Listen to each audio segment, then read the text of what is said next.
Hey everybody. Hey, and put a fucking nail in the coffin for this one. So, I reloaded from the day save so I didn't lose my fucking AK. And I only had to change two things basically. Instead of killing Semenov with my knife when I encountered him in person, I let him live. And then when it changed it so that it wasn't random nobodies on the chopper, and then I just let him bleed out of the chopper. So now everybody's in good status except Terracan. But Olivier's in good status, which I think is the only thing that Everyone, wait I here and watch the need perimeter. I to have to do this alone. to have him not shoot me. Fucking Tatiana, goddamn. finally. Well, well, Professor. I knew she was real. Pretty hot for 60 years old. Damn. But yeah, just fucking idea factory bullshit. If you want the true ending, you gotta Igor, my jump through all these love, hoops. my child. It's been so very long. But it's finally you. It has to be you. You know it in your heart, my love. I've been calling out to you for all these years, and you answered. But how? You shouldn't be here. It's a mistake. You'll only bring great misery on us all. My poor little boy. All of us together, finally. Release me, my love. Free me. What did you call me? I don't understand. What can I do? There's nothing you can do. You have to end this. Both of us. We're a mistake. An abomination. Close the portal. Destroy the connection. What connection? The connection is the strongest force in the universe. It cannot be destroyed. It has to be completed. It is our destiny. Go to the reactor. Find it, my love. It is waiting for you. Find what? No more waiting. Please, can't you just let me die? I can't take anymore. Tanya? Go. Die. Fade. Portal. Tatiana? Are you still there? Boris. Help. Die. Igor. I don't understand. Ah, fuck! Reactor. Chernobylite. What do I do? Oh, fuck, I need to figure this out. Hi, Igor. Happy to see me. Olivier, what are you doing? Do you really need to ask? Did you think I was an idiot right from the beginning? Put the gun down. Whatever it is, we can work it out. You are such an asshole. I've been helping you all this time. I made sacrifices. I lost my best friend just to help you find this dear old lady of yours. Olivier, please. Not once, not fucking once did you offer to help me. It was always about you. Semenov was right after all, every word. Semenov? What's he got to do with... Wait. Yes, I was working for Semenov. He hired me to keep tabs on you. It went pretty well until your black mask buddy went off-piste and killed Anton. But Semenov? Why would you work for that lunatic?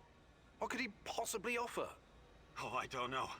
Maybe a chance to change what cannot be changed? To go back in time and save my squad? But that's crazy. Crazy, sure. Is it any crazier than going for an interdimensional walk in a tunnel through space-time? I'm not saying it's impossible, but... But helping me was never on your agenda, was it? I should have seen it sooner. Besides, you're not the only one experiencing strange fucking things, you know. I keep having these dreams where I die. I wake up and I live again. I see our friends being killed because of your screw-ups. Then it's a new day and everything's normal again. It's motherfucking Groundhog Day in hell. What do you have to say to that? I don't know what to tell you. You're right. I just never thought anyone else would see it. I thought it was only me. Sure. Semenov isn't the one with the Messiah complex. You are. But today the Messiah descends from the clouds and helps his companions, right? Like I said, it's not impossible. but this is neither the time nor the place. Not good enough, Igor. I'm serious. I'm serious too. We don't know what's behind that door. Semenov wanted me here for a reason, and it wasn't to destroy Chernobylite. So I promise you, once we see this through, I'll do everything in my power to help. Say it. To save my team. To save your team. Okay. That's good enough for me. I'm glad we understand each other. All right, I'll be back. Keep an eye on Tanya. Sure. I just hope you don't screw things up and get us all killed. Again. I'm tired of this carousel of madness. Wait. Man, I want to go back in time.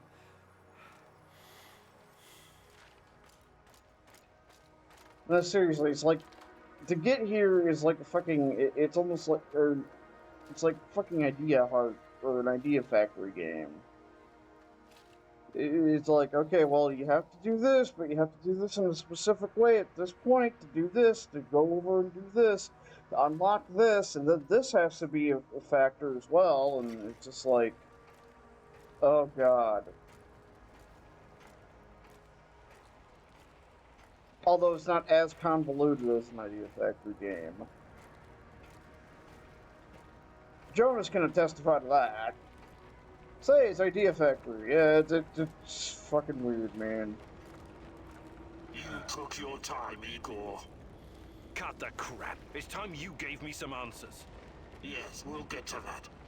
But since this is our last meeting, I want to ask you a question first. Fine. Just make it quick. What do you really hope to achieve, Igor?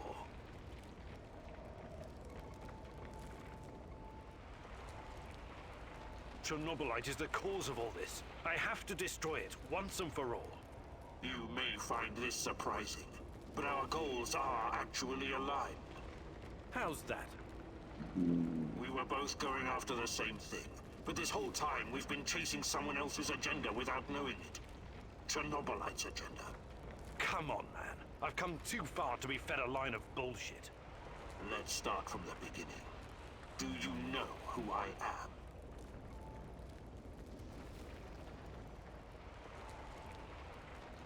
You're a future version of me, and you keep coming back to stop me from making a mistake. That's partially correct, but not in the way you think.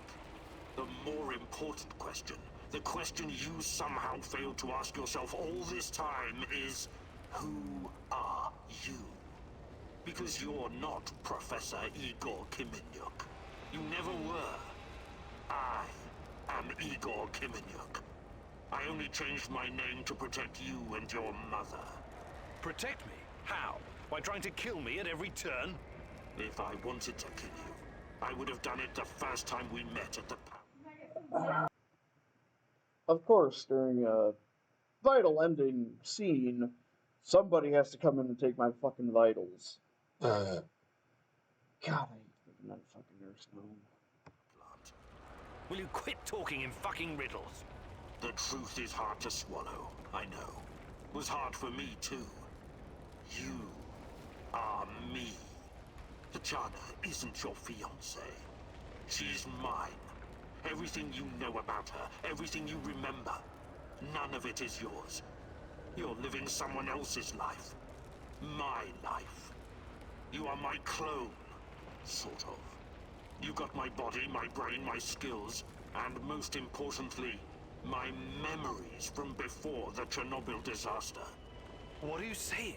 How is that even possible? Tatiana was sterile. That was our personal tragedy.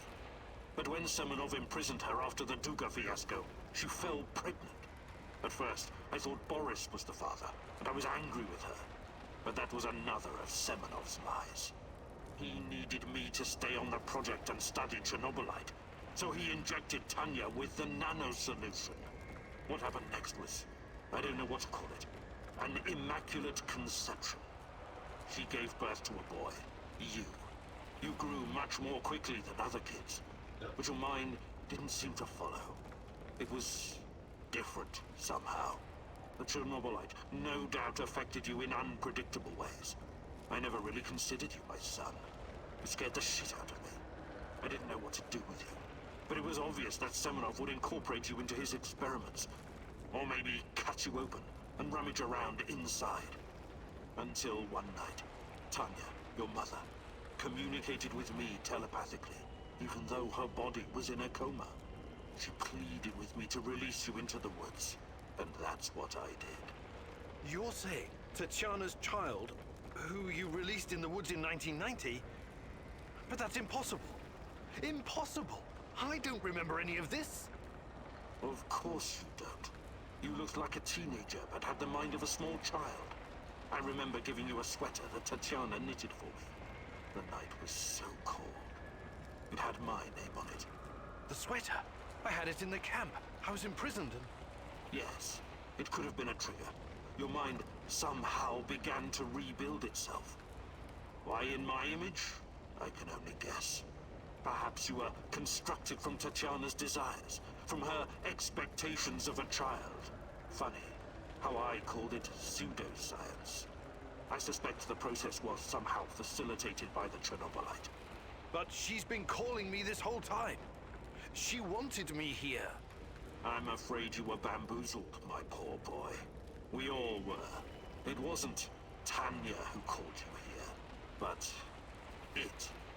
Chernobylite? But the images, the voices... They felt so real, I know. Your mother was your biggest weakness, and the entity exploited that. It wanted you here. It has plans for you, you see, and I cannot allow it to succeed. Someone sent me a photo of Tatiana and the piece of Chernobylite. Those weren't hallucinations. They were real. I couldn't have constructed my portal gun without them. Oh, that. It was that bastard Semenov, of course. He wanted to bring you here as well. He never got over it when you vanished. Not that it matters now. I really hoped you would stay away. But it's too late now. I can't allow you to interact with the entity in any way. Only one of us is leaving this room alive. Wait, can't we talk it over? We just did. Goodbye, son. Igor. I wish there was another way.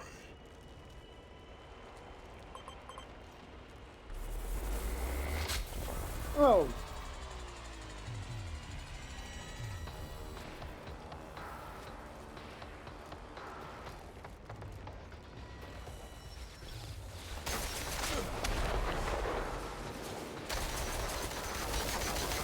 You're not strong enough to save Tanya. Only I am.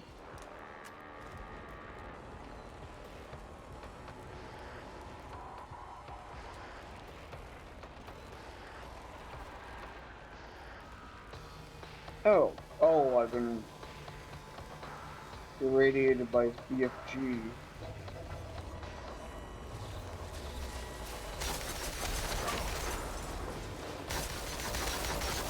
Think you're better than me? Well, considering I've already taken out 2/3 of your health bar,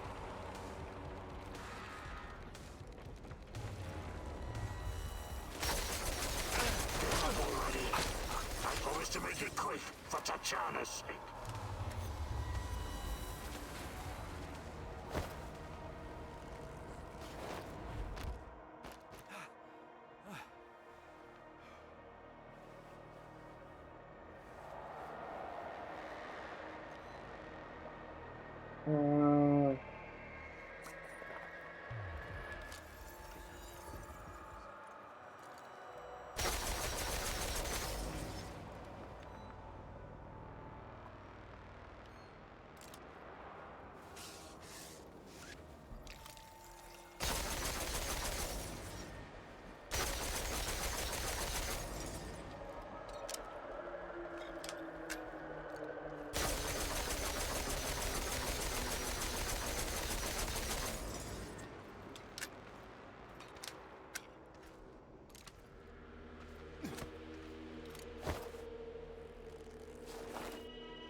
Okay, was I actually supposed to shoot him there, or was that like just a chance to heal up?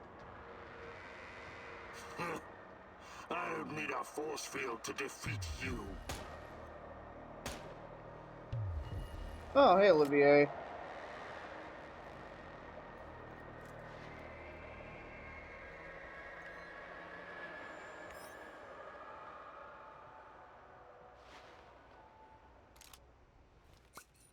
I told you to watch Tanya. How on earth did you get in here? Focus, Igor. Look familiar? Where did you get that from? Where else? I took it from you. From your cold, dead hands, Igor. What? Where? When? In a reality where you fucked up, my friend. From one of the many worlds bearing the brunt of your failures. Are you saying that you come from a different... that you're from... This is hell. You have no idea.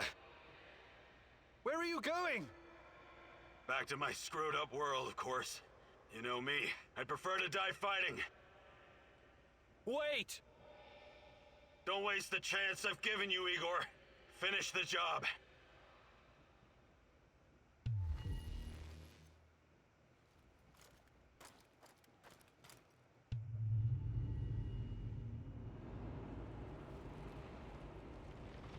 It's over, my son.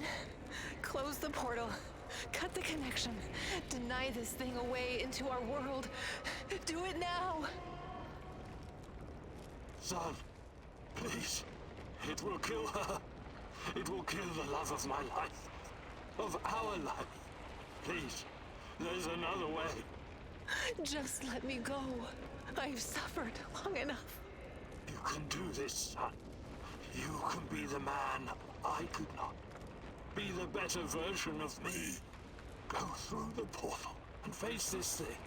Undo the harm we both caused Tanya. No, do not do this. Kill me.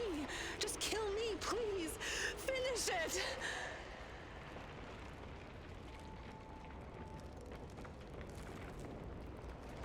I'm not fucking listening to you, Ghost Wife. We already know it's the Chernobyl monster. A single shot of adrenaline would have saved my ass. Why didn't you give it to me, you cheap fuck? What?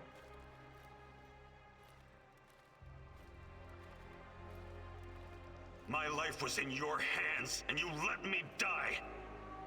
Oh, these are fuck We were ups. partners, old-timer. I always had your back. Why didn't you have mine?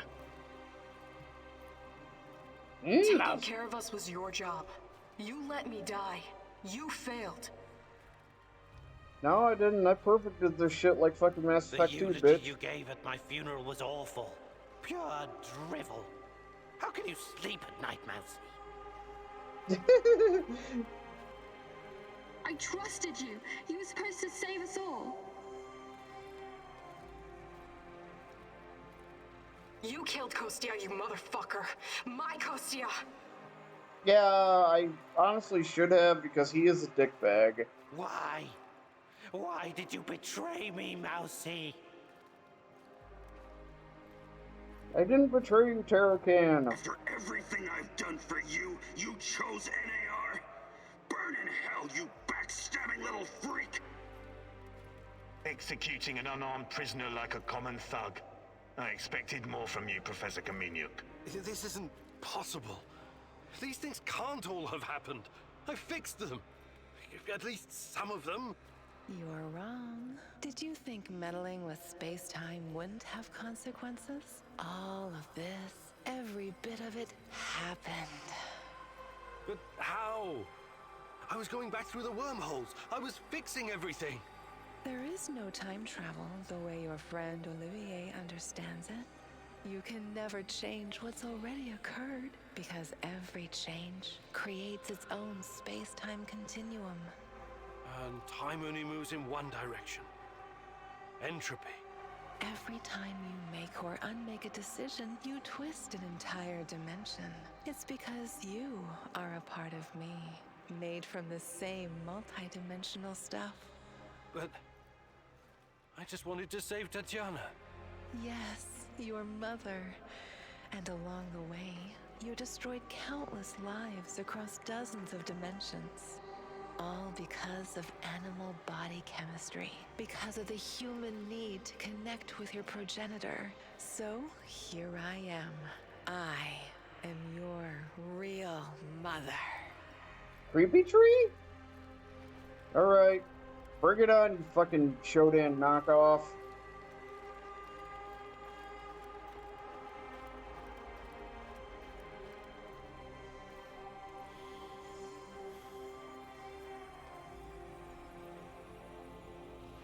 What are you? Chernobylite? I am God. Bullshit. There is no God. But it's a matter of perspective. To a spider under your boot, you surely are a god. Isn't that so, Igor? Don't. Call me that. I'm not... Ah, fuck. Having a bit of an identity crisis? As a poet once said, the child is the father of the man. The fear that clouds your mind is what makes your situation irreconcilable. Fear? No. I'm not afraid of... The fear of discovering there is nothing at the core of your persona but pure chaos. You simultaneously are and are not you. But don't worry, I am about to reveal the truth. After that, it won't matter anymore. What do you want from me? Have you ever wondered why, despite your technological sophistication, people so insistently pursue self-destruction? Why destroy your own ecosystem? Why you cannot help but slaughter each other and every other species? Why, over and over again, you sacrifice your own future for short-term gain? If you're thinking to catch me off guard with your freshman philosophy insights, you've got another thing coming. People are, for the most part, selfish assholes. I don't need an alien entity to tell me this. So what's next? Are you going to propose some kind of new world order to save us all? Am I to be your prophet and help you usher in a comic book utopia? I never expected you to be so nihilistic, but I suppose it isn't surprising. No, a new world order isn't enough to save you from yourselves. You are fundamentally flawed. Is that right? And why is that? Again, it's the fear. Fear of your own existence. Fear of anything strange or other. Fear about the future. I can take it all away. I can help you as I've helped many other civilizations before. How? Your kind can only live in the moment. The future is terrifying to you. It makes you do silly, destructive things. Surely you can see that now. Become my vessel, and I will purify them of fear and weakness. I will remake mankind in my image, burn away the dross in a firestorm the world has never seen. I must reduce everything to ashes so they can be reborn. That is some insane biblical shit. You're scared this will make you feel less special, less of a hero? This is what being a hero is all about. You went on a quest to heal the world, to find a cure. I am the cure. We can banter words for as long as you want. I have plenty of time. But the result is inevitable. You and I are already connected at the core. You cannot exist without me. Struggling against me will only tire you. It will not in the slightest change the outcome. You're like a fish, endlessly swimming the circumference of a wash basin. You want to jump out, but without me, you simply can't. All your science cannot help you. It's time to set aside this futile struggle. Help yourself and the world. Embrace me.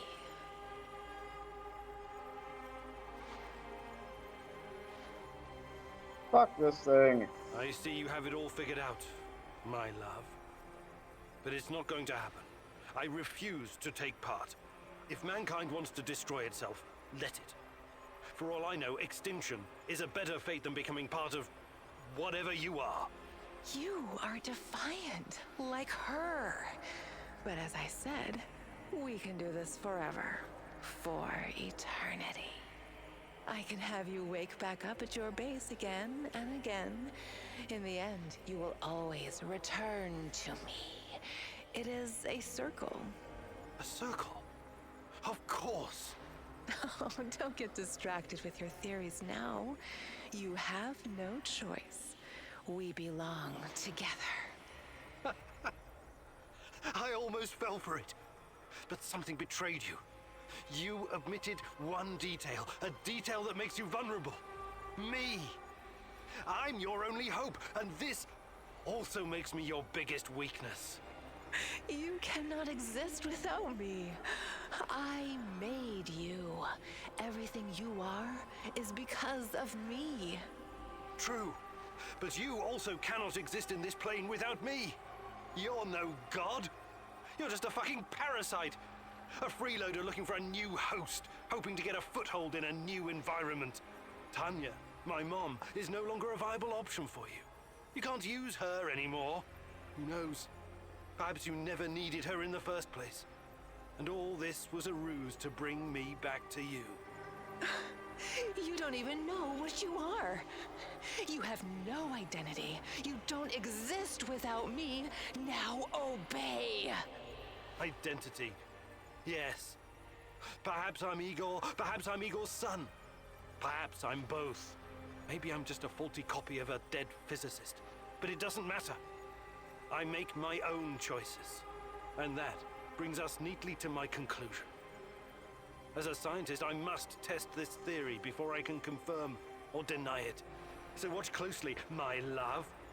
This is my final experiment. It's time to break the circle and destroy the parasite by denying it a host.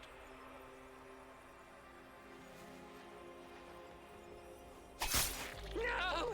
No! No! No! So I commit seppuku. God damn it. Well, I beat the Elder thing and I died in the process, so god damn it.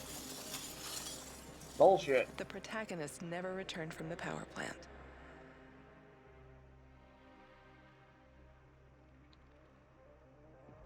The Chernobylite vanished entirely. The zone is now free of it.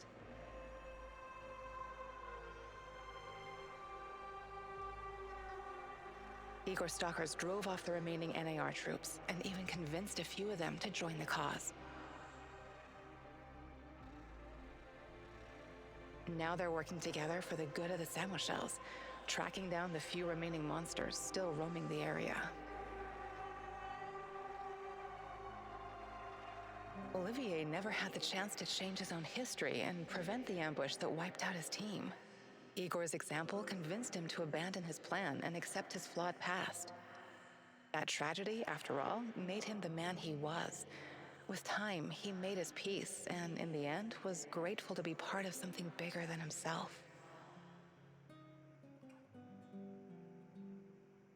Once the events in the zone were finished, he sought out Anton's fiancée and took care of both her and her daughter.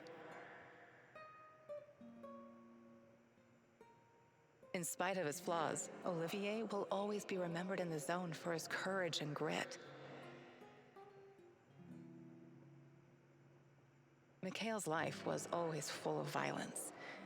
He was the angriest, most obnoxious man Igor had ever known, but he was also unfailingly honest, both with himself and others.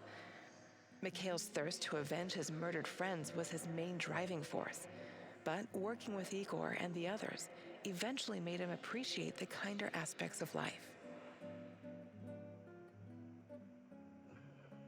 In spite of his rough manner and the darkness inside him, Igor came to like the neurotic stalker, and by the end, considered him a true colleague. Mikhail decided to remain in the zone and join the others in protecting their shared home. Sashko had always been the lone wolf and daredevil of the zone. Life had always been harsh for him, and he learned the hard way to rely only on himself. His crusade against NAR began with a desire for closure regarding his brother Ruslan's death, but Igor's quest to find Tatiana was what kept him going until the finish line. After the events in the zone, Sashko decided to go back to Moscow and face the hard truth about his parents' death. Eventually, he would return to Pripyat, which became his second home. Tarakon's fight against the Rat King has reached an end. Having barely survived the zone, he realized his time was up. Now, someone else must carry the torch and defeat the evil lurking in the power plant. But Tarakon wasn't worried. After all, he had prepared Igor and others well. Tarakon's true identity was never discovered. Was he a madman, a saint, a spy? Perhaps he was all of these, or perhaps none of them. But one thing is certain. The old man was a true child of Pripyat. His restless soul will forever wander its marshes and woods. When all was said and done, Olga's thoughts went to her mother and the Samoshils. She had joined Igor in his mission because she knew what it meant to live with a hole inside you, a hole left by the departed. As a troubled teenager in Minsk, she'd never planned to become a freedom fighter or martyr, but sometimes we encounter the person who will change our destiny at just the right moment. Life is unpredictable that way. Olga decided to continue serving as the huntress and ranger of Pripyat's forests, striking fear into the hearts of anyone who wished harm upon her people. Like so many before him, General Koslov made the wrong choices while chasing a dream of the good life. War taught him about the cruelty and inevitability of loss, leaving him indifferent to human suffering.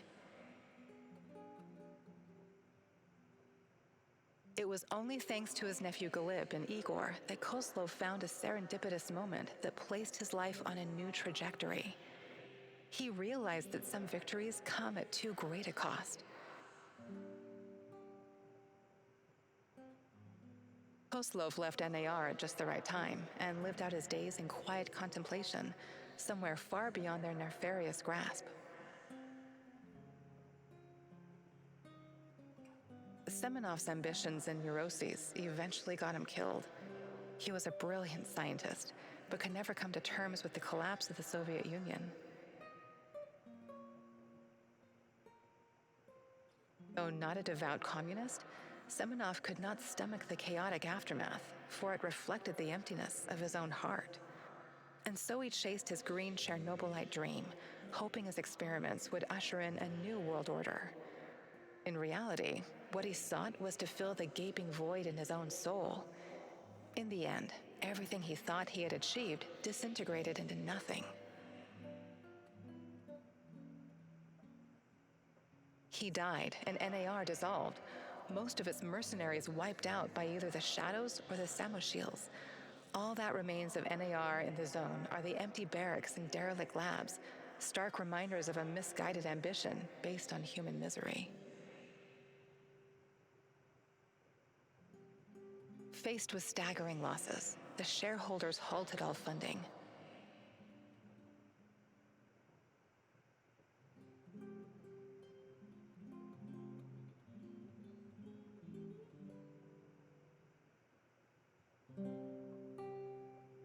Okay, well, that's it for Chernobylite. Time to move on to something else. Later.